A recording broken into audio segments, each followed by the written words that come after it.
참예수님, 네, 반갑습니다. 지난주에 회당에 대한 얘기를 했습니다.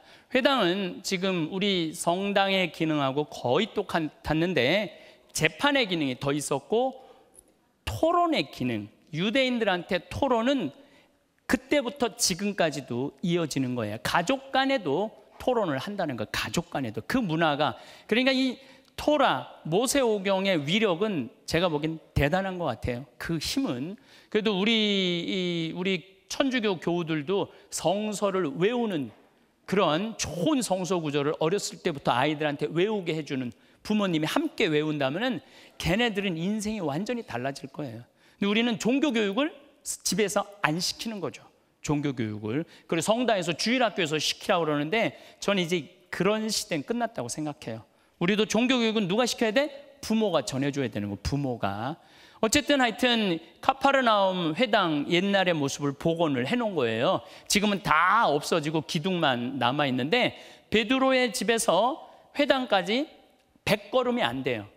베드로 집에서 카파르나움. 베드로는 카파르나움 사람이에요. 예수님도 카파르나움에서 3년 동안 제자들을 가르쳤어요.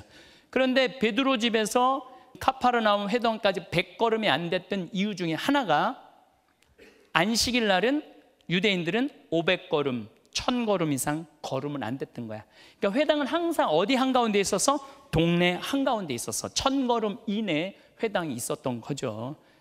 회당에서 항상 회합하는 모습. 그런데 회당에서 안식일만 모인 게 아니었대요. 월, 목, 토요일 날 모여서 기도하고 토론했다는 거예요. 월, 목, 토.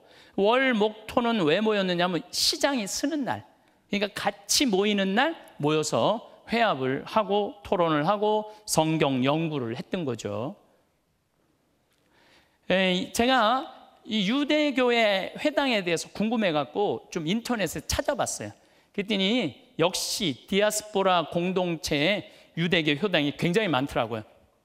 그리고 멋있게 졌더라고요. 스타노나바 유대교 회당, 체코 프라하 있고 현재까지 운영되고 있다고 그래요. 1200년에. 그러니까 유대인들은 세계 어디를 가다 10명만 모이면 회당을 했던 거예요. 10명만 모이면은. 그 열정이 대단하죠. 맨하탄의 유대교 회당 멋있죠? 예, 저도 여기 가봤어요. 그 다음에 헝가리 부다페스트 유대교 회당. 그 다음에 헝가리 패치. 그러니까 이 유대인들은 전 세계에 흩어져 살았기 때문에 흩어진 데서 회당이 종교의 중심, 삶의 중심이었던 거죠. 체코 폴젠 유대교 회당, 프라 주빌리 회당, 이탈리아에도 회당이 있어요. 슬로바키아 회당. 우리 천주교만 성당을 멋있게 짓는 줄 알았더니 유대교도 회당을 멋있게 짓죠. 폴란드 유대교 회당, 모스크바 유대교 회당. 이렇게 예수님의 죄목은 사실은 굉장히 많았어요. 사마리아 사람들 편을 드셨죠. 사마리아 사람들 여러 차례 나환자도 편들고 착한 사마리아 사람 편 이야기도 나오고 사마리아 여인과 이야기하는 우물가에서 야곱의 우물에서 얘기하는 그때 유다인들은 이 혼혈적이고 우리하고는 완전히 선택된 민족하고는 반대인데 그들 편을 드는 예수. 내가 만약에 지금 북한 편 들면 여러분들은 나한테 빨갱이라고 그럴 거예요. 저 빨갱이라고. 안 그래도 빨갱이라고 나한테 편지 많이 와요. 나는 그렇게 강성도 아닌데 빨갱이라고. 안식일을 지키지 않은 거, 이거는 가장 심한 죄목 중에 하나예요. 안식일에 환자들을, 병자들을 고쳐주는 예수님. 그러니까 예수님은 죽을 이유가 너무너무 많았던 거야. 근데 이게 다 사람을 사랑하는 일이었던 거. 다 사람을 사랑하는 일. 씻지 않고 먹는 거, 이것도 유대인들한테는 너무너무 기분 나쁜 일이었죠. 세리와 죄인도 구원의 대상이라고 그래요. 그래서 저는 예수님이 지금 이 세상에 오신다면 예수님이 이렇게 말할 수도 있어요. 천주교 신자 너희들 구원 못 받는다. 성당 안 다니는 사람 구원 받을 것이다. 신부들, 수녀님들 니네들 구원 없다. 오히려 지금 저 창녀들이 저기 환락가에 있는 사람들이 먼저 구원받을 거다. 이런 얘기하면 여러분들 예수님이라는 이름 말고 어떤 남자가 나타나서 얘기하면 그 남자 어떻게 할 것 같아? 죽일 것 같아? 안 죽일 것 같아요? 여러분들은 착하지만은 이 속에서 불이 있는 사람들은 몰래 죽여요. 그리고 이제 우리 같은 이렇게 지도급에 있는 사람은 모여서 저걸 어떻게 처치할 것이냐, 이거 회의하죠. 회의할 수밖에 없어요. 근데 예수님이 당신이 죽임을 당할 걸 너무 뻔히 아셨어요. 그리고 예루살렘에 올라가면은 3년째 죽을 줄 아시고 스스로 들어가신 거예요. 뭐 때문에? 사랑 때문에, 인류 구원 때문에. 이해하지 못하는 유다인들을 깨우치기 위해서. 저는 유다인을 깨우치려고 십자가를 지셨다고 생각하지는 절대 않습니다. 온 인류한테 내가 너희들의 구원의 아버지다, 구원의 주님이다를 선포하고 싶으셨던 거죠. 그래서 그러한 것들을 굉장히 강하게 어필을 하신 거죠. 가늠한 여인들 돌로 치지 않고 용서할 때, 이 같이 돌로 맞아 죽어야 되는데도 예수님이 너희 중에 죄 없는 사람이 먼저 이 여자를 돌로 치라고, 정말 어쩔 수 없이 가지만은 마음으로는 죽이고 싶었을 거예요, 예수님을. 유다 지도층의 위선을 신랄하게 비난을 하시죠. 그래서 내가 다음 그림은 사명이라는 건데, 우리 주님께서 십자가를 지고 가시는 그 지극한 사랑을 여러분들이 왜 예수님이 십자가를 질 수밖에 없고 죽음의 길을 갈 수밖에 없는지 너무 노래도 좋고 패션 오브 크라이스트의 한 장면을 여러분들한테 보여드리도록 하겠습니다. 울지 마세요, 괜히 이런 거 보고.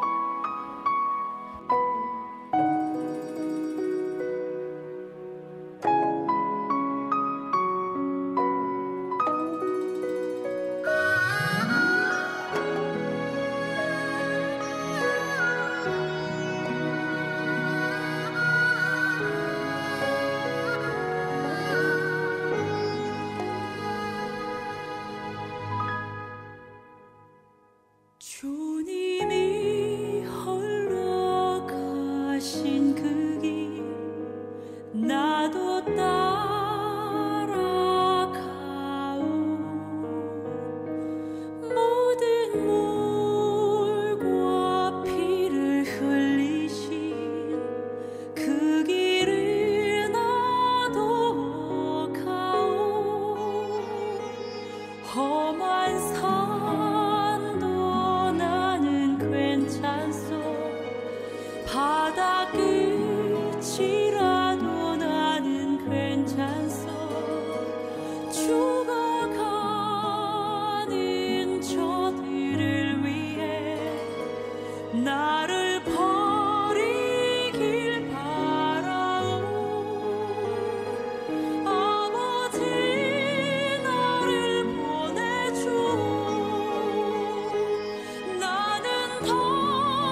네, 이제 예수님께서 이제 십자가 지시는 이제 과정은 제가 아마 다다음 시간에 아주 자세하게 설명을 드릴 거예요. 의학적인 측면, 그 다음에 정신적인 측면, 심리학적인 측면에서 예수님께서 지난주에도 제가 안식일 얘기를 하면서 예수님이 이 사람을 고치면은 당신이 점점 죽음에 다가간다는 걸 아셨어요. 계속 죽음에 다가간다는 걸 아시면서도 예수님이 그걸 하신 거죠. 왜냐하면은 당신이 이 인류를 구원하시기 위해서 이건 반드시 넘어야 되는 산이었기 때문에, 그래서 그게 감동적이라는 거죠. 다른 게 감동적인 게 아니고, 십자가를 지시는 것도 너무너무 사랑의 마지막 불을 태우신 거지만은 그 3년의 활동 한순간 한순간이 인류를 깨우치기 위한 것이기도 하고 당신 죽음으로 향해 나가는 길이었던 거죠. 얼마나 외로웠겠어요. 그렇게 외로운데 예루살렘에 올라갈 때 제자들은 네가 오른편에 앉을 거냐, 네가 왼편에 앉을 거냐. 그러니까 예수님을 이해하는 사람이 아무도 없었던 거예요. 그러니까 굉장히 고독하셨던 거죠. 그래서 예수님의 그 고독한 그 힘겨운 그 여정, 그건 정말 아무도 모르는 거죠. 깊이 들어가지 않는 한은 그만큼 우리를 사랑하셨던 거죠. 그래서 제가 지난 시간에도 말씀드렸을 거예요. 과연 나 같은 사람이 사랑받을까? 아니, 생각을 해봐요. 저 힘든 십자가를 지는데도 내가 무슨 조그만 죄를 진 거 하느님이 그거 문제 삼을까요? 그거보다 사랑이 훨씬 큰 거죠. 그러니까 예수님이 가장 섭섭한 것은 그 어마어마한 사랑을 느끼지 못하는 거. 그게 가장 큰 죄라는 거예요. 자, 그러면은 이 바빌론 유배 이후에 성서를 쓴 거예요. 이 누가 성서를 과연 썼을까? 제가 보는 게 아니라 모든 학자들이 공통적으로 하는 얘기예요. 이스라엘 백성과 하느님께서 함께 작성한 구원의 이야기라는 거죠. 서서히 점진적으로 야훼 하느님의 구원 의지와 하느님의 본성을 깨달아가는 과정을 그린 거룩한 책이야. 그러니까 제가 이 구약 성서를 정말 정독하면서 이 역대기를 제가 여러분들한테 읽지 말고 그냥 넘어가라고 그런 이유 중에 하나는, 지금은 역대기의 의미를 잘 몰라요. 근데 나중에 이제 공부를 다 하고 나면은 역대기의 의미를 알아요. 왜 이들이, 그건 역대기가 아니라 족보야, 족보. 그러니까 아담부터 바빌론까지의 족보를 쓴 거예요. 그러니까 우리는 하느님으로부터, 창조주로부터 내려온 유일한 선택된 민족이라는 걸 쓴 거죠. 어쨌든 창세기서부터 제가 신약성서 바로 전까지 신학교 때 4번을 아주 정독을 하면서 읽었는데, 첫 번째는 읽을 때 뭔지 몰랐어요. 중간에 뭐 구약 성서학, 신약 성서학, 개론 막 다 배우면서도 몰랐는데, 두 번째 읽는데 고개가 끄덕이더라고요. 근데 세 번째 읽는 데는 감동이 일어나더라고요. 네 번째 읽을 때는 가슴이 막 뛰는 거예요.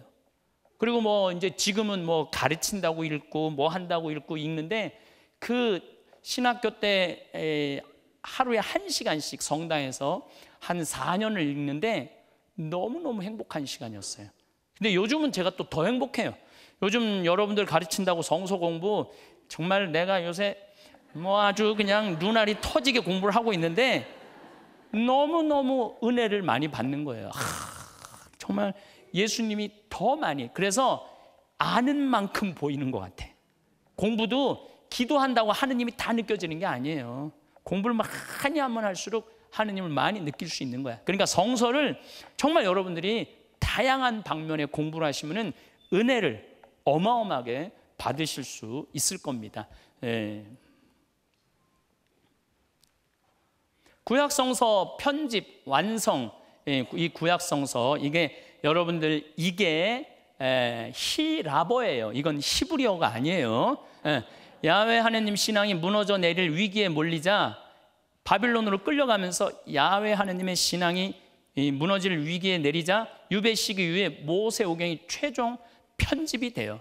그러니까 이 모세오경을 대개는 구전으로, 아니면은 뭐 이렇게 두루마리로 했는데 이걸 완전하게 편집을 해야 되겠다. 그래서 바빌론 유배 이후에 편집이 돼요. 우리가 지금 접하는 모세오경은 그러니까 한참 후에 편집이 되는 거죠. 창세기 1장은 여러분들 생각을 해봐요. 500년, 지금부터 기원전 2500년 전에 창세기를 무슨 재주로 써요? 그건 고대 근동 지방에 퍼져 있었던 얘기를 야훼 하느님의 뭐 엘로힘계, 야훼스트계, 뭐 신명기계 뭐 이런 게 있는데 어쨌든 그런 그 성서 학자들의 관점으로 편집을 한 거예요. 그러니까 그러니까 간혹 우리 자꾸 해석을 하면 안 돼요. 글자 그대로 해석하면은 오류에 빠질 수가 있어요.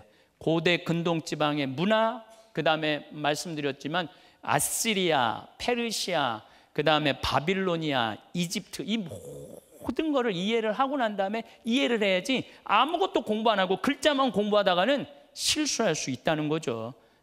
기원전 200년경, 그러니까 예수님 탄생 200년경에 예언서가 완성되었고 기원전 70년경에 성문서가 최종 완성. 그러니까 예수님 근처에 와갖고 성서가 거의 완성이 된 거예요. 참 신비롭죠. 그리고 더 놀라운 거는 그 전에는 아시리아, 바빌로니아, 페르시아, 그리스, 이거는 고대 근동 지방만 통일을 하는데 예수님이 올 때는 로마 시대, 로마는 지중해 전체가 통일이 될 때예요.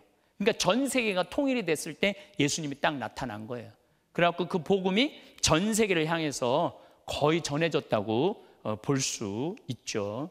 예수님이 딱 맞는 시간에 오신 것 같아요. 그래서 자, 이제 알렉산더 제국의 영토를 보면은 기원전 300, 이거 굉장히 중요합니다. 기원전 333년 알렉산더 대왕이 고대 근동 지방을 정복한 뒤 헬레니즘 문화가 유입되고 대부분 지역이 히라버를 사용하게 되었다. 히라버를 사용하게 됐다는 무슨 얘기냐면은 마케도니아 사람이에요. 알렉산더 대왕은. 그다음에 여기는 터키, 유프라테스, 이라크, 이쪽이 이란 지역이야. 여기가 팔레스타인, 가나안 지역이고 여기가 이집트 지역이야. 근데 알렉산더 대왕이 전체로 통일하면서 여기 전체가 무슨 언어를 쓰느냐 하면은 히라버를 쓰게 돼요. 그러면서 가나안 사람들도 히라버를 쓰게 돼요. 히라버를 쓰면서 히브리어를 점점 잊어버리게 돼. 히브리어를, 그러니까 성서는 히브리어로 써졌는데 이 알렉산드리아라는 지역, 여기에 굉장히 이게 아주 의미가 있는 지역이에요. 이집트에는 여러분들 식량이 많이 난다고 그랬죠? 여기에 최고로 좋은 환경에 알렉산드리아라는 도시를 건설했는데 이 지역에 유대인들이 많이 모여 살았어요. 근데 문제는 이 지역에 있는 유대인들은 히브리어를 몰랐던 거야. 히브리어를 모르는데 이 사람들한테 성서를 전해주고 싶은데 히라버로 번역하는 과정이 바로 그 유명한 셉두아진타 70인역이라는 게 나와요. 히라버 성서, 기원전 280년경 이집트의 알렉산드리아 지역에 히브리어 성서로 된 39권의 구약 성서가 72명의 히브리 학자들에 의해서 그리스어로 번역되어 히라버 번역본이 탄생을 해요. 이게 우리 가톨릭에서 받아들이는 성서예요. 가톨릭에서. 근데 문제가 하나 발생을 합니다. 무슨 문제가 발생을 하냐면은 총 구약 성서 46권인데 가톨릭은 히라버로만 된 7권이 더 포함이 돼요. 근데 39권은 히브리어로 돼 있는데 나머지 7권은 히브리어 원전이 없는 거야. 히라버로만 돼 있는 거야. 그래서 유대인들하고 개신교는 히브리어로 된 것만 성서로 해요. 그래서 그들은 66권, 우리는 히라버까지도 성서로 포함해. 그래서 우리는 그걸 제2경전이라고 그러고 그 다음에 프로테스탄트들은 외경이라고 표현을 하죠. 그래서 여러분들 그 재민학기 읽는 토비트, 이 재미나잖아요. 그 장가가는 얘기, 유딧, 마카베오, 상, 하, 지에서, 집에서, 바룩은 히라버로만 된 거예요. 요거는 히라버로만 됐기 때문에 개신교에서는 이걸 받아들이지 않고 우리는 그냥 그 히라버 원본을 우린 성서로 차용을 하는 거죠. 유대인과 개신교는 히브리어로 저술을 하지 않았대서 외경으로 따로 구분해죠. 그래서 우리는 구약성서 46권, 신약성서 27권, 그래서 총 73권의 성서를 갖게 된 거죠. 얌리아 회의는 우리 가톨릭 회의가 아닙니다. 유대인 회의예요. 얌리아 회의에서 이제 막 서기 90년, 예수님이 30년에 돌아가시고 60년 후에 그리스도교가 너무 많이 퍼지니까 유대인들이 위기를 느낀 거예요. 위기를 느껴갖고 우리 유대인만의 우리 선민 야훼 신앙을 지켜야 되겠다. 그래서 히브리어로 된 39권을 정경화해요. 이들도 성서로 확정을 해. 그러니까 예수님 전후로 다 성서가 정경화가 되는 거죠. 예수님을. 그러니까 예수님은 율법의 완성자라는 게 맞아요. 예수님을 통해서 율법이 완성이 되고 어떤 완전한 틀을, 하느님에 대한 상을 우리가 갖게 된 거죠. 예수님을 구세주로 믿는 신앙운동이 일어나자 유대교를 확실히 지키기 위한 회의가 얌리아 회의라는 거예요. 에즈라 사제가 기원전 400년경에 확정한 성서를 재확인한 걸로 주장하는 경향도 있죠. 이 에즈라는 굉장한 사람이에요. 여러분들 그냥 그냥 머릿속에 에즈라는, 우리는 예레미야, 에제킬, 이사야, 엘리야, 사무엘 이런 건 대단한데 에즈라는 별로 생각 안 하잖아요. 이 에즈라가 대단한 분이에요. 역대기를 완성한 분이에요, 이분이. 그래서 여러분들 그냥 그런 거 아시면 돼. 신약성서 27권, 397년 카르타고 3차 주교회의. 그러니까 신약성서 알렉산드리아 주교였던 아타나시우스 397년이니까 예수님 돌아가시고 난 다음에 350년이 지나고 나서, 그러니까 그전에는 토마복음, 별복음이 다 있었어요. 근데 그 많은 복음에서 다 걸러내고, 이걸로 이 내용이 예수님을 가장 정확하게 표현한 성서다. 그게 이제 신약성서 27권이 397년에 가서 확정이 되죠. 신약성서는 50년서부터 100년 사이에 대부분이 지필이 돼요. 수많은 사본들이 있어요. 예수님에 대해서 표현할 때. 자, 여러분들 본당 신부님, 초대 본당 신부님, 여기 황 신부님이었죠? 그 신부님에 대한 추억이 여러분들 어때요? 처음부터 끝까지 다 정확하게 있어요?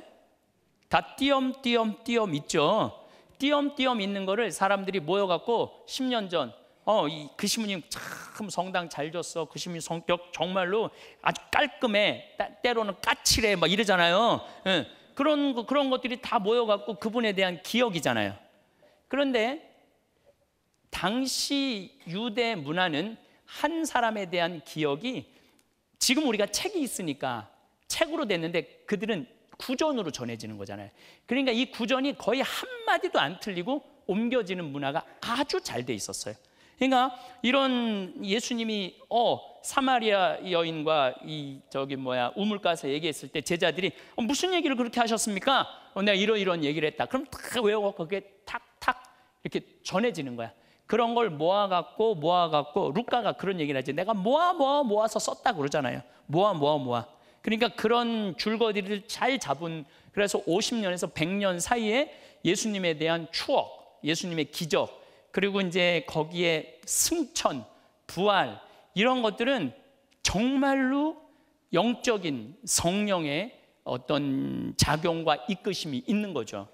예로니모 성인이 히라보 성서를 라틴어로 번역하면서 성서가 로마와 유럽에서 읽히기 시작한 거죠. 그러니까 구약 성서는 히브리어로 돼 있는데 신약 성서는 다 히라보로 돼 있어요. 신약 성서는. 자, 제가 아까 알렉산더 대왕이 그 지역을 전부 다 통일하고 히라보가 중요하다고 말씀을 드렸죠. 그러니까 당시에 예수님 시대에 가장 많이 통용되던 언어는 히라보예요. 그러니까 이 히라보로 된 신약 성서가 탄생을 한 거죠. 매년 1억 권씩 출판되는 베스트셀러가 성서예요. 세계 최장기 베스트셀러, 모든 나라에서 자기 말로 번역을 하죠. 이건 중국말, 이건 영어, 이렇게 우리나라 말, 별 말이 다 번역이 되고, 그러니까 예수님의 그 가나안의 그 30살 청년의 3년의 활동의 영향이라는 것은 어마어마한 거죠. 이분의 영향은. 모세오경, 이게 메길라라는 거예요. 창세기, 탈출기, 레위기, 민수기, 신명기, 이게 아주 유대인들한테 또 인류 역사에 어마어마한 영향을 미친 거죠. 역사서, 여호수아, 판관기, 룻기 1200년에서 1000년, 모세오경은 2000년서부터 1200년, 사무엘, 상하, 사울, 다윗 시대예요. 기원전 1000년에서 기원전 900년. 열왕기 상하, 역대기 상하, 솔로몬부터 바빌론 유배, 에즈라, 느헤미야, 토빗기, 유디기, 에스텔기, 마카베오 상하, 유배 시대 이후 기원전 538년에서 기원전 165년까지 역사서야. 그러니까 모세오경하고 이것만 읽으면은 이스라엘 하느님이 어떻게 개입했는지 다 알 수 있는 거죠. 그래서 여러분들 처음에 성서 너무 두꺼우면은 모세오경 읽고 그 다음에 이렇게만 읽으면 돼. 여호수아, 판관기, 룻기, 사무엘 상하, 열왕기 상하, 요거 역대기는 나중에 읽어도 되고, 에즈라, 느헤미야, 토빗, 유디, 에스에스, 마카베오 상하만 읽으면 2000년 역사를 한 번에 읽을 수 있는 거예요. 아주 쉽죠. 괜히 뭐 예레미야, 에제키엘, 이사야 막 이런 거 시편 막 읽으면은 헷갈려. 그러니까 그렇게만 딱 읽으면은 역사가 딱 한 번에 정리가 될 수 있죠. 그 다음에 시서와 지혜서. 욥기는 사실은 족장 시대 기원전 2000년에서 1800년 혹은 출애굽 이후에 쓰여진 성서예요. 이게 굉장히 깊죠. 욥기를 읽어보면은 가슴이 내 얘기 하는 것 같아. 그러니까 여러분들도 그 읽어보면은 내 얘기 하는 것 같아. 내 얘기. 하느님이 어떤 줄 때도 있고 뺏어갈 때도 있고 내리칠 때도 있고 축복 줄 때도 있고. 시편 참 좋은 거죠. 다윗, 솔로몬, 모세까지 노래를 수록을 한, 대부분이 다윗의 노래가 가장 많다고 그러죠. 잠언, 솔로몬의 노래, 기원전 300년에서 250년에 편집이 되죠. 코엘렛, 헛되고 헛되도다, 그 전도서 솔로몬의 노래로 추정. 여자 1000명하고 살아보니까 헛되고 헛되도다, 그걸 한 거예요. 아가서, 솔로몬이 사랑하는 여자 1000명하고 살았으니까 또 아가서도 쓴 거죠. 사랑하는 여인에게 바치는 노래로 추정하죠. 지혜서, 기원전 50년경 알렉산드리아 유다계 랍비에 그린 거죠. 집에서 히브리어로 쓰였다가 히라보로 번역한 거죠. 그러니까 예수님 전까지가 거의 유대 야훼 신앙이라는 게 하나의 틀로 이렇게 완성이 된 거예요. 하나의 틀로 완성이 될 때 짠 하고 예수님이 나타난 거예요. 그러니까 뭐 우리가 이 중간 신구약 중간사라고 그러는데 그게 의미가 없는 게 아니라 굉장히 의미 있는 시간이었다는 거죠. 그러고 난 다음에 이제 예언서, 사울 시대부터 500년 동안 활동하는 이사야, 예레미야, 에가, 바룩, 에제키엘, 다니엘, 호세아, 요엘, 아모스. 이건 북이스라엘 예언자들 오바디아, 요나, 미카나훔, 하박국, 스바냐, 학가이, 즈가랴, 말라키. 말라키가 마지막 예언자입니다. 이들은 이 두루마기 성서, 이 메길라를요 굉장히 중요하게 그래서 예수님도 이사야 예언서를 펴서 읽었다고 그러잖아요. 이 두루마기야. 우리가 성서를 대하는 거하고 이들이 성서를 대하는 거하고는 다른 거죠. 그래서 요즘 이제 우리 수원교구에서 이제 성서 이렇게 좀 들고 좀 나오잖아요. 옛날엔 그런 예절 거의 안 했는데 요즘은 이렇게 내가 전 세계 강의 다니면서 요즘 이렇게 성서를 좀 귀하게 여겨요. 전례 때 보면은 그 들고 나오는 사람은 죽죠. 무거워서 죽는데 조금씩 이제 성서를 우리 가톨릭도 귀하게 여기는 문화가 있는 것 같아요. 지난번에 안식일 때 이 메길라 들고 막 춤췄던 거 기억나요? 그게 바로 성서예요. 성서. 12년 성년식 때 메길라에 입 맞추고 서약식을 하죠. 이제 이 키파도 좀 눈에 있고 성구갑도 눈에 있죠? 이 성구갑, 메길라, 두루마기 성서 참 귀하게 여기죠. 이 성서. 이 유다 이슬람교는 꾸란이라고 그러죠. 그거 꾸란을요 그냥 맨 걸로 안 해요. 평상시 있을 때 꾸란은 덮어놔요. 이렇게 귀한 보자기로 덮어놔요. 비단 보자기로. 그러니까 우리가 좀 성서를 막 대하는 거죠. 이슬람 교도는 그 꾸란 잘못하면 그것도 죽여요. 거룩함을 훼손한다고 그래서. 이게 이제 아주 드라마틱한 꿈난에서 발견된 사본이야. 이게 내가 여기 한 5번 정도 가봤는데 여기가 히브리어 성서 원본을 거의 못 찾았어요. 2000년 동안. 히브리어가 있다고 그러는데 정말 원본이 어디 있느냐. 근데 이 꿈난 사해의 이 동굴에서 발견을 해요. 이 한 양치기 소년이 양을 잃어버려. 그래갖고 양을 찾다가 동굴에 있길래 저 동굴에 뭐가 있나 나오라고 돌을 던졌는데 항아리 깨지는 소리를 들어요. 이게 아주 그냥 아마 이 인류를 성서계를 들썩들썩한 거죠. 예, 이 여기서 발견된 이 2000년 동안 그냥 묻혀 있었던 성서 두루마기야. 이게 2000년 동안 전혀 발견하지 못했던 거죠. 왜 이런 2000년 동안 발견하지 못했느냐면은 이스라엘 민족이 70년 기원 후 70년 135년에 로마한테 마사다 전투 끝으로 완전히 떠나버려요. 그래갖고 이 유대 지방은 예루살렘만 가지고 전쟁을 했지 이 사해는 사람이 살지 않았던 거예요. 거의 버려진 땅이었던 거예요. 근데 여기 안에 에세네파들이 한 성서 사본이 나온 거죠. 1947년 양치기 두 소년이 발견한 사본이에요. 1m에서 8m, 그러니까 8m 길이 44cm 두루마리 이 양피지를 발견하죠. 구약 성서 대부분이 수록이 돼요. 2000년 만에 모습을 낸 히브리 성서. 근데 놀라운 거는 그 원본하고 지금 2000년이 지나고 난 다음에 쓴 성서하고 거의 한자도 안 틀리고 다 똑같은 거야. 원본이 없는데도. 그러니까 얼마나 그 성서가 우리가 귀하게 우리한테 전해진 거예요. 이 놀라운 이 사건이 벌어진 거죠.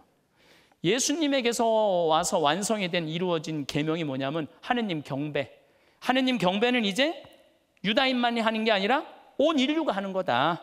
장소 구분하지 않는다. 이거 예수님이 만들어 놓은 거 아니야. 그 덕에 우리도 자신 있게 하느님의 아들이라고, 하느님의 딸이라고, 하느님을 아빠, 아버지라고 부를 수 있게 된 거죠. 만약에 예수님이 안 왔다면 아직도 유대인들만의 하느님인 거예요. 유대인들만의. 예수님이 그 벽을 깨려고 돌아가신 거예요. 그 다음에 인간 존중, 사람을 존중하는 인본주의가 예수님으로부터 시작됐다고 해도 과언이 아니죠. 사랑의 계명, 너희에게 새 계명을 주노라. 내가 너희들을 사랑하였듯이 너희도 서로 사랑하여라. 참 진리가 너희를 자유롭게 하리라. 민족 간의 벽을 허물고 병자들을 이 사람들을 죄인이라고 그랬는데 위로받아야 된다는, 여성 해방하고, 이 세 계명 중에 하나가 행복해라. 오늘도 공부하면서 레위기를 읽는데 하지 마라 안 된다야 다. 그 읽어보면 참 안 된다 너무너무 많은 거예요. 근데 마테오복음 5장에 예수님이 갈릴레아 호수를 내려다보고 하신 첫 설교가 산상설교예요. 근데 산상설교 첫 마디가 해라야. 해라. 어떻게 해라? 행복해라. 이거 얼마나 멋있는 얘기예요. 행복해라. 여러분들 성당 나와서 어떻게 해야 돼? 행복해야 돼요. 그러니까 나 행복을 위해서 내가 노력하는 거 결코 복음에 어긋난 게 아니야. 근데 여기 있는 분들, 많은 분들 그냥 예수님이 저 십자가를 졌는데 내가 이렇게 맛있는 걸 먹어도 되나? 응? 예수님 저렇게 고통스러운데 내가 이렇게 편안하게 누워서 자도 되나? 그러지 말아요. 예수님이 저렇게 십자가를 지고 고통을 겪은 이유 중에 하나는 여러분들 행복하길 바라는 마음에서. 그러니까 여러분들이 행복함으로써 하느님의 영광을 드러내는 거야. 예수님이 이뤄내신 이 기가 막힌 내용들이죠. 이제 바빌론 유배가 끝나요. 바빌론 유배가 바빌론에서 태어나고 자란 유배 2세대가 귀환을 하는 거야. 유배 간 사람들은 다 죽었어요. 근데 돌아오는 사람들은 사실은 10분의 1밖에 안 돼. 10분의 9는 유프라테스 강이 너무 좋은 거야. 거기서 또 유대인들이 똑똑하니까 어떻게? 장사도 잘하고 자리도 잡으니까 뭐하러 그 고통의 땅을 가느냐. 그래서 유대인들이 점점 고향에 안 가기 시작을 해요. 이게 유대인들이 나중에 히틀러 때 600만 명이 학살되는 원인 중에 하나가 돼요. 또 나중에 원인이 돼요. 왜냐하면 계속 흩어져서 계속 디아스포라 공동체 흩어져서 헝가리로 나중에 폴란드로. 그런데 얘네들이 똑똑하니까 돈이란 돈은 다 버는 거예요. 그리고 지독하거든 유대인들이. 그러니까 히틀러가 이것들을 싹 쓸어버려야 되겠다. 그래갖고 싹 죽이는 일이 벌어지는 거죠. 폐허가 된 예루살렘으로 귀환을 하는데 문제는 돌아오니까 토착 유다인이 있는 거야. 바빌론 유배는 다 데리고 간 게 아니에요. 거의 일부 지도층만 데려간 거야. 가난한 사람들은 남아 있었던 거야. 가난한. 그러니까 지도층이 다시 돌아오니까 토착 유다인들하고 갈등이 생기는 거죠. 갈등이 생기는 것뿐만 아니라 북이스라엘은 사마리아 이미 혼혈족이 됐는데 자기네들이 야곱의 후손이라고 우기는 거야. 야곱의 후손이라고. 그러니까 돌아와서도 갈등이 계속 끊임없이 생긴 거죠. 총독 주룹바벨과 대서자 예수아는 아주 자그마한 성전을 건립을 해요. 그러니까 이게 제2성전이에요. 제2성전. 제1성전은 누가 세웠어? 솔로몬이 세웠죠. 제2성전은 누가 세웠어? 주룹바벨이 세웠어요. 제3성전은 누가 세웠어? 헤로데가 세운 거예요. 헤로데가. 기원전 14년부터 해갖고 기원 후 46년까지 거의 하다가 예루살렘 로마한테 완전히 무너지죠. 그러니까 참 고통의 민족이죠. 그 440년경 느헤미야와 에즈라 사제 덕분에 예루살렘 성벽과 율법과 종교의, 아까 제가 에즈라가 중요하다고 말씀드렸죠. 에즈라 사제가 최종적인 종교의 틀을 완성한 사람 중에, 예언자 중에 하나죠. 자, 그러고 난 다음에 문제는 바빌론은 누구한테 망하느냐 하면 페르시아한테 망해요. 바빌론은 처음엔 이집트, 아시리아, 바빌론, 페르시아, 그리스, 로마 이렇게 가요. 그러니까 6번에 걸쳐서 유대인들은 고통을 겪었던 거예요. 그러니까 내내 고통을 겪은 민족이지. 우리나라 역사는 어때요? 삼국시대 당나라 때문에 고통 겪었죠. 고려시대 원나라 때문에 고통 겪었죠. 조선시대 명나라 때문에 고통받았죠. 조선 후기에 청나라 때문에 고통 겪었죠. 조선 말에는 일본 때문에 고통 겪었죠. 지금은 누구 때문에 고통 겪고 중국 때문에 또 고통 겪잖아요. 그러니까 우리하고 유대인들하고 비슷한 면이 굉장히 많아요. 우리하고 유대인. 근데 우리는 이 땅에서 휴나 사나 사는 거고 유대인들은 계속 떠돌아다닌 거예요. 그러니까 그런 차이점들이 있죠. 페르시아 이제 고레스라는 키루스라는 왕이 됐는데 그리스와 끊임없는 전쟁을 일으켜요. 최초의 세계 제국이 돼. 왜냐하면은 이 그리스까지 이제 얻은 거야. 로마는 아직 안 간 거예요, 우리가. 서아시아부터 그리스 일부까지 장악을 합니다. 에게 해상권을 놓고 그리스하고 끊임없이 충돌을 하죠. 위대한 키루스, 고레스 황제. 유일하게 유다인들에게 자비와 호의를 베푼 이방인의 왕이에요. 그래서 하느님이 보낸 왕이라고 표현을 해요. 유다인은 이란인의 조상인 페르시아를 사랑해요. 왜냐하면 자기네들 유배에서 풀어줬으니까. 근데 지금 이란 사람들은 호메이니가 등장하면서 원수가 돼버려요. 호메이니라는 사람이 대단하죠. 자, 성전 재건축을 해요. 이제 그들이 유다 예루살렘으로 올라가서 주 이스라엘의 하느님의 집을 짓게 하여라. 에즈라 1장에 나와요. 근데 이 고레스 키루스 황제가 그 칙령이 발견이 돼. 그대로 발견이 돼. 그러니까 점점 창세기 1장은 이게 뻥 아닌가 이러다가 점점 역사 안에 개입하시는 하느님, 역사하고 함께하는 하느님, 역사 안에 함께 어우러지는 하느님의 계명이 계시가 슬슬 나오기 시작하는 거죠.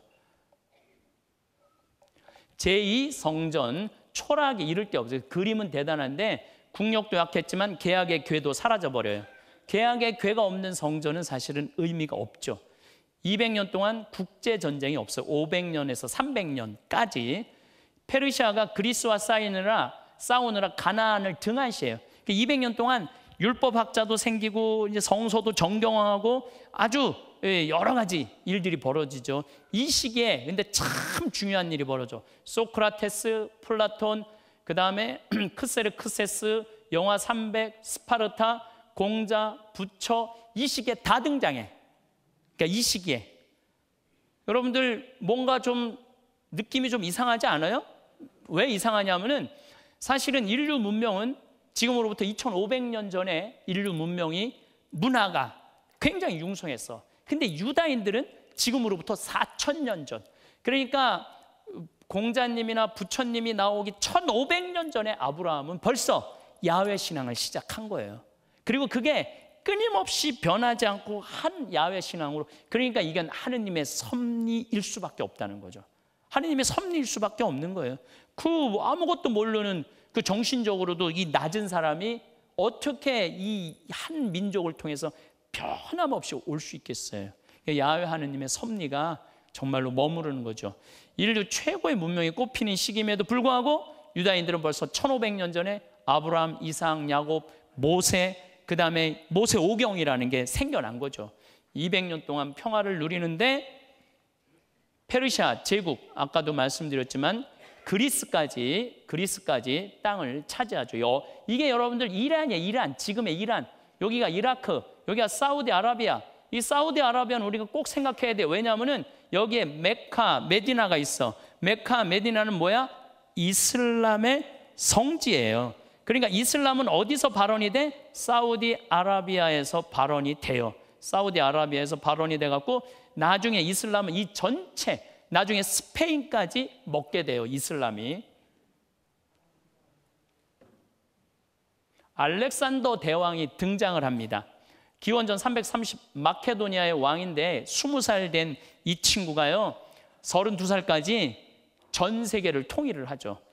대제국 페르시아를 물리치고 그리스, 페르시아, 인도에 이르는 대제국을 건설하죠. 그리스 문화와 오리엔트 문화를 융합시킨 새로운 헬레니즘 문화를 이룩합니다. 자, 이게 왜 중요하냐면은 아까도 말씀드렸지만 소크라테스, 플라톤, 아리스토텔레스의 문화를 익힌 알렉산더 대왕은 이 문화를 중동에 전하게 돼요. 두 문화가 합쳐지죠. 그래서 그걸 헬레니즘 문화라고 우리가 얘기를 합니다. 알렉산더, 바빌론에 입선하는 알렉산더 대왕, 이 젊은 나이에 이 전쟁 얘기를 들어보면 참 재밌어요. 이 친구들이 창을 보통 5m짜리 창을 쓰는데 그 진영이 어느 누구도 뚫고 들어갈 수 없는, 그래갖고 알렉산더 대왕은 무조건 직진이었대요. 그 기가 막힌 진영을 가지고 못 이기는 사람이 없었다는 거예요. 말라기와 세례자 요한 사이의 중간기에 활동을 하는 거죠. 말라기 예언서는 400년이라고 그랬죠. 세례자 요한은 예수님 탄생 전 요 사이에 333년에 알렉산더가 활동을 하는 거죠. 알렉산더의 정복 사업으로 인해 공통의 언어인 히라버가 자리를 잡게 되고 우리는 이 히라버로 된 성서 셉두아 진따 70인역을 우리가 쓰게 되는 거죠. 헬라화된 유대인들은 많은 활동을 통해 이방인들이 하느님을 접할 수 있는 기회를 가지게 되죠. 이집트의 알렉산드리아를 건설하여 유대인이 살도록 했으며 그들에게 특권을 부여해요. 알렉산드는 유대인들로 하여금 그들의 율법을 지키도록 허락하였을 뿐만 아니라 안식년에는 조공을 면제해 주기도 해. 그러니까 알렉산더가 제일 존경한 임금이 누구냐면 키루스, 페르시아의 키루스 황이에요. 키루스 황제야. 키루스 황제는 각 민족의 종교를 인정해 줬거든. 그러니까 알렉산더도 그 정책을 쓰게 됩니다. 그 예루살렘 성전에 또 알렉산더 대왕이 들어오죠. 하여튼 이스라엘은요 모든 이 대제국의 희생 제물이야. 그러니까 이집트 여기 제가 얘기했죠. 240km, 180km 이 곡창지대를 먹어야만이 이 세계를 움직일 수 있었어요. 그러니까 이 곡창지대를 가려면 어디를 반드시 가야 돼? 가나안을 지나가야 돼요. 그러니까 항상 짓밟히는데 가나안 민족은 조그만 민족이었던 거야. 이 민족이 유일하게 믿고 의지할 수 있는 건 누구밖에 없어? 야훼 하느님밖에 없었던 거예요. 우리는 힘으로는 안 되니까 야훼 하느님을 믿고 의지한, 그러니까 하느님께서 이 민족을 선택하신 이유가 고개가 끄덕여지는 거야. 그래서 하느님께서 이곳에 당신의 구원 사업을 여기서 시작하셨구나, 이런 생각을 우리가 할 수 있죠. 비가 오시는데도 이렇게 많은 학생들 와주셔서 너무 감사합니다. 감사합니다.